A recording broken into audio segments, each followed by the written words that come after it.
Welcome back to the Simplify Senior Transitions podcast. I'm Dale Corpus, a Senior Transition Specialist and real estate expert, and I help families navigate the often overwhelming process of selling a senior's home while transitioning them into the right living environment. Today, we're diving into a critical part of senior living, board and care homes. These small home-like environments offer personalized care, but many families don't know much about them or how they compare to larger assisted living communities. That's why I'm excited to have Aileen Grimesey with me today. Aileen is one of the partners of Safe Haven Residential Care Home, a network of board and care homes throughout the Bay Area and Central Valley. Aileen brings a wealth of experience in providing personalized care to seniors and has been instrumental in mentoring others entering the residential care facility for the elderly, also known as the RCFE space. We'll delve into what makes board and care homes like Safe Haven unique, why they might be the right choice over larger assisted living communities, and gain insights into Eileen's successful approach to senior care. Whether you're considering care options for a loved one or exploring opportunities in the senior care industry, this episode is packed with valuable information. Let's dive in. Welcome to the Simplify Senior Transitions podcast, where we help families navigate senior living, real estate, and everything in between. Hosted by Senior Transition Specialist Dale Corpus, this show brings you expert insights, real solutions, and stress-free strategies to make senior transitions simple. Ready to dive in? Let's go. Okay, and we're back again. Hey, Aileen, welcome to the podcast. How are you? Hi, I'm doing well. Thank you. Could you share the story behind Safe Haven Residential Care Home and what inspired you to start this venture? Yeah, so I was really young when my parents first started in this industry. I grew up in the business and never had any idea that my husband and I would actually get into this business until, after working in the hospital for 12 years and seeing my parents run their businesses for almost 30 years. In 2020, we had the opportunity to purchase 3 homes, which we did, and 2 of them we turned into our first residential care facilities. So since then, we've sold our first 2 facilities, and now we are in the process of owning and operating. Well, we have 6 licensed facilities and 4 that are still in the licensing process and still growing. So Perfect. Yeah, you've grown quite a bit. Can I ask you geographically, where are these board and cares at? we have 2 in Brentwood, 1 in Sunnyvale, Oakdale, Modesto, 3 in Manteca, and then 1 in Oakley, 1 in Natomas. And yeah. Hey, for our listeners who may not be familiar with what exactly is a board and care home and how does it differ from larger assisted living facilities? Yeah, so board and care home, it's a residential assisted living facility. And in the state of California, we can be licensed for 6 residents. Mhm. In a big box facilities, sometimes they have 60 to 100, even 150 Mhm. residents in those facilities. But our caregiver to resident ratio is usually, 2 to 1, or actually 2 to 6. Sorry. Yeah, so it sounds like there's more personalized, care because of that ratio, right? Other than that, what are some of the other advantages of choosing a board and care home over a large assisted living community? So a lot of our families come in because they like how homey it feels. It doesn't feel so institutionalized. Whereas in a big facility, if you go into a larger facility, oftentimes it just feels like, not very home-like. I personally like how it's, families come and we get to know the families, the residents, friends come over, and it just feels more like home rather than a big institution. Okay, some people might feel like they're lost or just don't feel like they're connected as much, maybe in a larger big box, right? And you're trying to create the sense of community slash family. Okay, Right. that's awesome. And what sets Safe Haven apart from other board and care homes in the Bay Area? So I feel like we definitely have built a great brand. We not only do we serve our community and the elderly population, we provide exceptional care and we really strive on that. I think we've met so many administrators and just people who are trying to get into the business or struggled with their business. We help mentor and coach other administrators, other owners in the business to help market and things like that. So it's not just, we do provide exceptional care, like I mentioned previously, but we also try to help other administrators to do the same. Okay. For your communities, for your homes, do you focus on a specific niche or a type of resident that makes Safe Haven stand out, such as memory care or anything like that? Yeah, so most of our residents, they're non-ambulatory. They have dementia or they're over the age of 59. So oftentimes when they come to our facilities, their family members have taken care of them for quite some time, whether it's the son, the wife, the daughter. And it's gotten to a point where they can no longer provide the care that they've been providing for maybe 1 or 2 years or even longer. So they come to our homes and we help them with their activities of daily living, medication management. We provide 3 meals and snacks and beverages. I mean, we're coordinating all their doctor's visits. A lot of the things that family members usually feel overwhelmed with, we help them with that. Okay. And this next question is related more so to your care philosophy and approach. Can you describe your approach to resident care and how you ensure each individual feels at home? Yeah, say when a family member and a potential resident come into our facility, they're already wowed by just the place or the home that we are showing them, and so I think over the last 30 years, we've seen so many facilities that, you know, I guess I don't know how to say this, but oftentimes it's kind of like dark and it's drab. And Yeah. I think, for our brand, we really like it to look like an Airbnb because we're really presenting this to like the daughter, right? Yeah. Or the son. It's not necessarily the resident because most of the time, I guess they can really care less. It's more so we're providing like an Airbnb space for the family members because they want to go there and they want to come and visit often and have meals with their loved ones. Right. And so to get that engagement from the family members is like huge for us. I mean, they're wowed when they first walk in. We're warm, we're welcoming. And that's just how it's always been. Some of these care facilities, if you go and say, oh, can I tour your care home? They're not usually very friendly. A lot of the times they don't like to share information. They don't believe really in like community and what's the word? Like we believe in collaboration, right?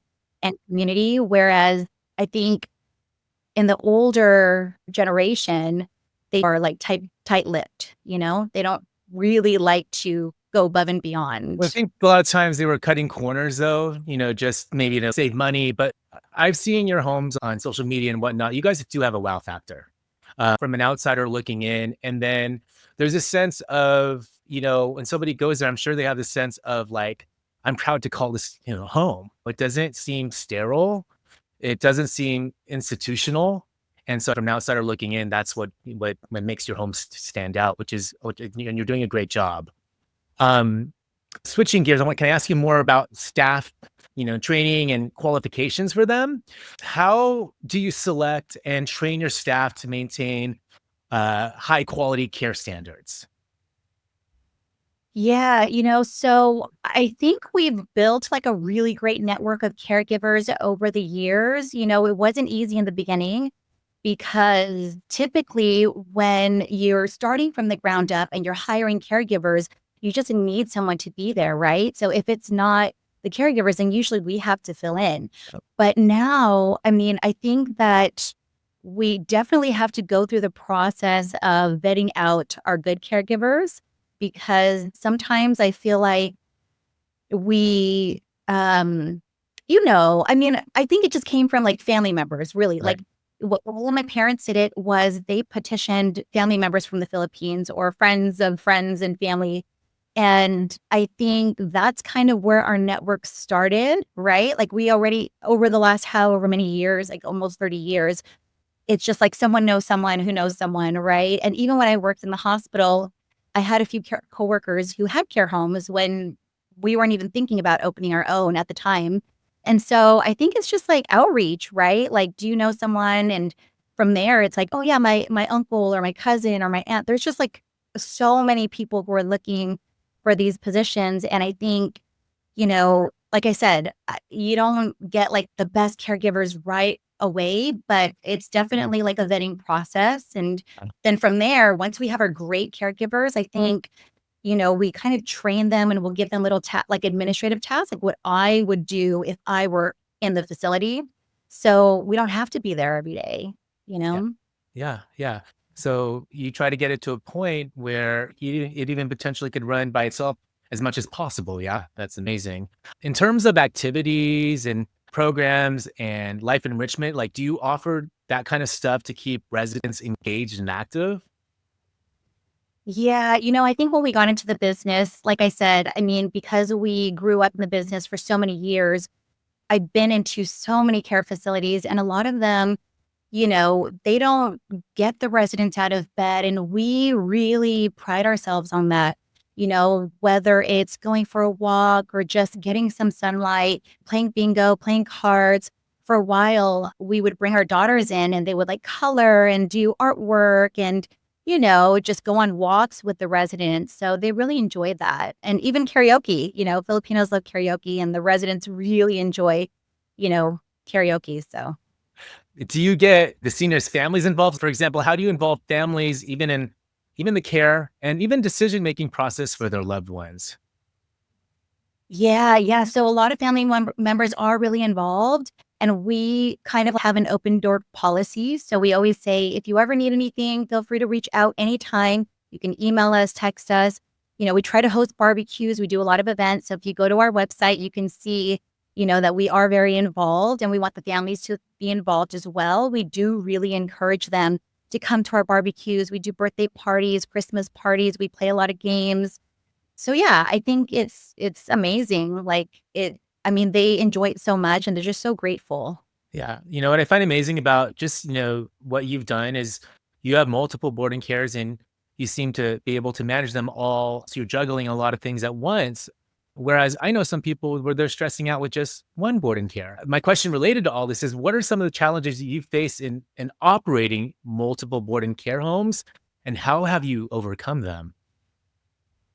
Yeah, I mean, when we first started, me and my husband first started our first two facilities, we didn't have all the answers. I didn't have a mentor. We didn't have a team. We didn't have any partners. And that was really hard. And so when we met our business partners, Ryan and Caitlin, it's just like we just mesh well. It's like everyone knows when, if we pretty much put out the closest fire. It's not easy, but sometimes, if something happens, even if it's like a leak, it's like you have to be we're wearing so many hats. You have to be a property manager, you have to be an administrator, you have to console family members who are having a hard time with their loved ones. And I think, building a team was probably the best thing that we could do because we always say, well, if we had all 10 homes, it was just me and my husband, we'd be making like $200,000 a month. But no, like that wasn't what was important to us. What was important was, sharing all of like just the great things that we're doing. You know what I mean? Like it wasn't about being like selfish and greedy. It was more so like, how can we teach the next person to teach the next person? And, for the next administrator to maybe build a team or, like find great partners. So I think for us, it was about that.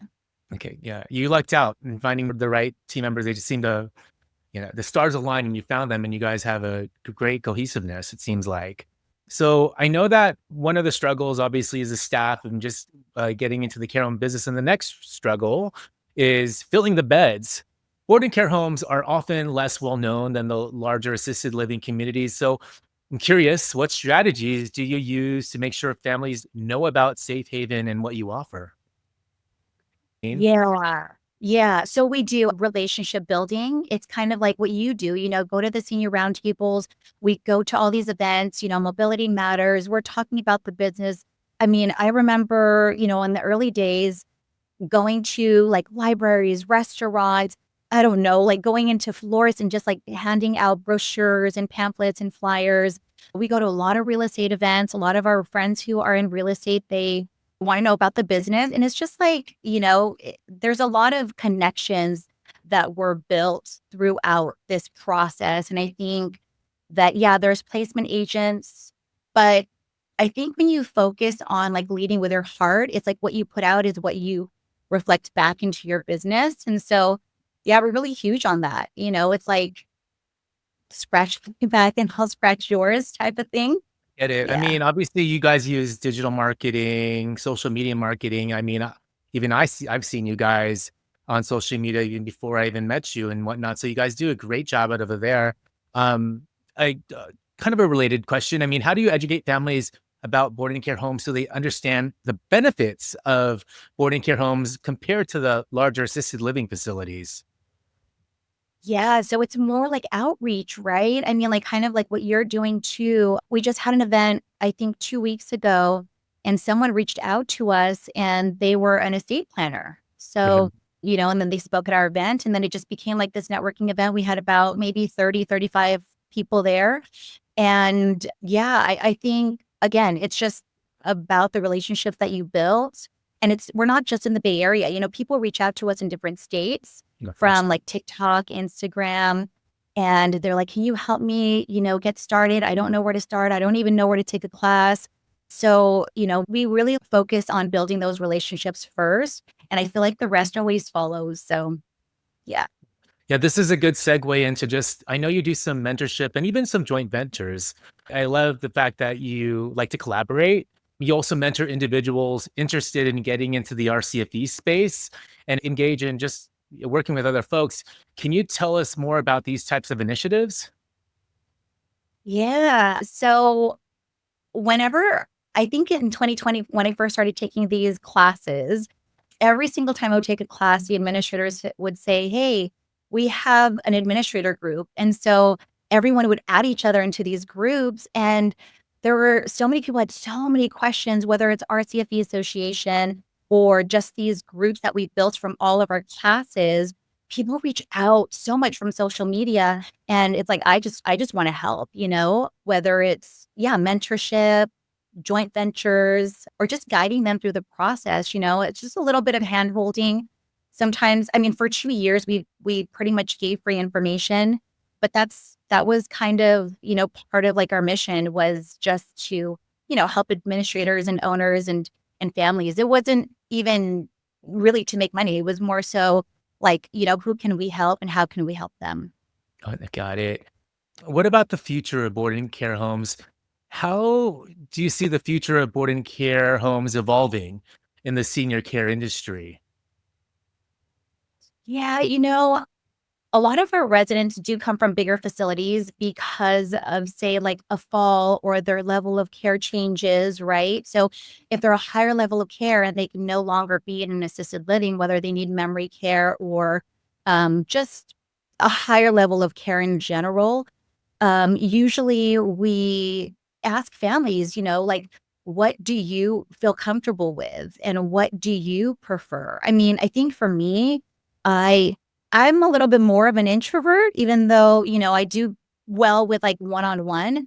So I'm like, okay, what would I want? If when I get older, what would my family want? And so it's really just getting like feedback and reviews from families. I think that there isn't really any like individualized care. And then like my heart goes out to like the families who say, oh, well, my loved one they fell on the floor and they weren't found for after 3 days, and that really breaks my heart. And so I think, again, it's like about outreach and just being there for families. But there's just so much that we can do and we can't do it all, but I can't do it all by myself. Right. So it takes a village to, educate families, educate, residents and yeah, I mean, it really just is being there for like the residents, right? Because yeah, a lot of people don't know about the smaller facilities, um, but yeah, I mean, again, I think it's just for us, we just lead with our heart and whatever we feel is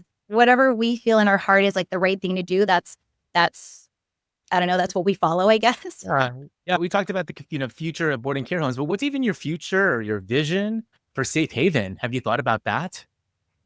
Yeah, so we because we were getting so busy with like events, event planning, marketing, people would just say like, "Oh, I really love your flyer. Can you make that for me?" They don't know how to do that or people don't have websites in, the RCFE space and my parents never had for 30 years never had a website. And so, it's just helping people, really build their brand and yeah, I mean, we're more so, yeah, we're operators, but I really enjoy the event planning space. And so, yeah, I think that's kind of been another part of our industry that's been blowing up because people they don't want to take on that responsibility because they're so, they're nurses and they have like 2 or 3 facilities. They don't have a team or a partner. And we're like, yeah, we'll do that for you. Like we enjoy it. We love it. And we have like our systems in place. So it's not hard. It's just about managing your time and your, just, I guess, I don't know, like preparing your day. Yeah. Yeah. You're an experienced operator and knowing what you know now, because I know there's probably some folks that are aspiring RCFE operators that are listening to this. What advice would you give someone looking to start their own board and care home? Yeah. I always tell people, find a coach, find a mentor, and take your RCFE administrator course. That's probably the first step, and then make sure you have enough money saved, enough capital for operating expenses. I know sometimes, these boarding care facilities, they get up and running and then after like a few months, they can't keep up with, like all the expenses. So that's probably one of the biggest reasons why people, I don't know, close their boarding care facilities before they even really see what, you know, like great it can and can What the do. potential is. Yeah. What I mean, okay. So say you could have 6 residents max in a care home. Typically, how many residents do you need to consider it stabilized? Does it need to be fully at 6 or how do you do the metrics on that? Yeah, so for us, the numbers are always, at 3 residents with 2 caregivers, that's our break-even point. Mhm. Once our operating costs are all paid and the caregivers are paid, that's, yeah, so usually it takes a while, I mean, to stabilize, right? Because even at 3 residents, it could be like you get your administrator certification, you find your house, you get licensed. Licensing takes about 4 months, right? And Mhm. then you're marketing for about another, I don't know, 4 to 6 weeks. Maybe you get your first or second resident after Mhm. that. But yeah, it's definitely a process.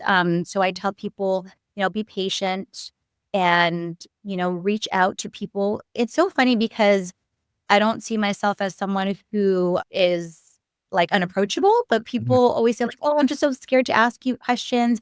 And I'm like, "No, I'm like an open book. You can ask me anything. I'm always here to help. And if it's not me, like you can always reach out to my team, like my husband, Ryan, Caitlin. So, you know, just ask away." I get it. Success stories. Could you share any success stories that highlights any of the positive impacts Safe Haven has had on a resident or even a family? Yeah, we have a lot of success stories. I think that when people, families come to us crying all the time. They can no longer take care of their loved ones. And I think for us, we really hold the space for like our residents and our families because, some families have very complicated dynamics and we try to really be like the therapist or the counselor or the mediator. So people cry to us almost every day. And I cry because I'm just like, well, they call us angels and, they're like, oh, you really extended our loved ones' lives and we're so grateful for you. And I never really, when you're working in the healthcare space, you don't really hear that. And so, when you're building your brand and your business and you're there for families and residents and at the usually at the end of their lives, it makes you want to do so much better, right? And so yeah, to have that impact it's really it's moving and it's heartfelt, right? So yeah, it's an honor actually. Uh, What do you enjoy most about your work in senior care? You know, Again, I think it goes back to when we had our two facilities in Vallejo. What really broke my heart was when families wouldn't visit. Either they didn't have families or they had no one. And I think, giving back really means being there for them in all aspects of their lives, not just the care, but I don't know. I think, compassion really has a huge play in that. Mhm. And then just being there, just talking to them, feeding them, bathing them. I think that's what they're grateful for because we're just, we're patient and, we show up and a lot of the times, like I said, if they don't have family members, they're just like in awe because we do have so much going on, but we still find time to like say hi and have these parties and celebrate their birthdays and, coordinate like their doctor's visits. And I think that means so much to them. And again, I think it just makes us want to do so much more. I love that. Um, what's the most rewarding moment you've had running Safe Haven? Um, Goodness, I guess there's just so much. Anything recent? Yeah, we bring the kids or there's sometimes they'll say, "Oh, this place wouldn't accept my dog. Will you accept dogs?" And we're like, "Yes, of course." We're always trying to go above and beyond, even if it's not the norm. So, yeah, I think that again, it's just helping residents be their happiest in their Mhm. last moments or their last stages in their lives. Well, hey, Eileen, I appreciate your time. And so thank you so much for sharing your insights and experiences with us today. It's clear that your dedication to providing compassionate, personalized care has made a significant impact on the lives of seniors and their families. For our listeners who want to learn more about Safe Haven Residential Care Home or get in touch with you, what's the best way for them to reach out? Yeah, so you can visit our website. It's safehavenresidentialcarehome.com.